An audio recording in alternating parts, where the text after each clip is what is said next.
സംസ്ഥാനത്ത് കോഴിവിലയിൽ വൻ ഇടിവ്. ആവശ്യക്കാർ കുറഞ്ഞതിനൊപ്പം ഉൽപ്പാദനം കൂടിയതാണ് വിലക്കുറവിന് കാരണമായത്.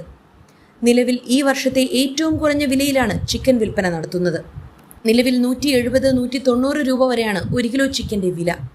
ചിലയിടങ്ങളിൽ 160 രൂപയ്ക്കും ചിക്കൻ ലഭിക്കുന്നുണ്ട്. 6 മാസം മുൻപ് 1 കിലോ ചിക്കൻ 280-310 രൂപ വരെയായിരുന്നു വില. ഇതാണിപ്പോൾ 160-ൽ എത്തിയിരിക്കുന്നത്. അതായത് 6 മാസം കൊണ്ട് 150 രൂപയാണ് 1 കിലോ ചിക്കന് കുറഞ്ഞിരിക്കുന്നത്.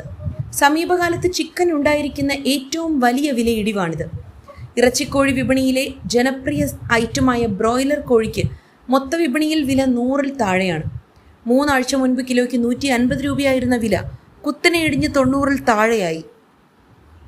തമിഴ്നാട്ടിൽ നിന്നുള്ള കോഴിയുടെ വരവ് കൂടിയതും വിലയിടിവിന് കാരണമാണ്. ഇതോടെ മീൻ വിഭവങ്ങൾക്കൊപ്പം ചിക്കനും മലയാളികളുടെ തീന്മേശയിലെ സ്ഥിരം സാന്നിധ്യമാവുകയാണ്. അതേസമയം വിപണിയിൽ വില കുറഞ്ഞതോടെ കോഴിക്കർഷകർക്ക് പ്രതീക്ഷിച്ച ലാഭമില്ല. വരവിനേക്കാൾ വലിയ ചിലവാണ് ഇറച്ചിക്കോഴി കർഷകർ നേരിടുന്ന പ്രതിസന്ധി. ഓണം അടുക്കുന്ന ഘട്ടത്തിൽ വില വീണ്ടും കൂടിയേക്കുമെന്ന പ്രതീക്ഷയിലാണ് കച്ചവടക്കാർ.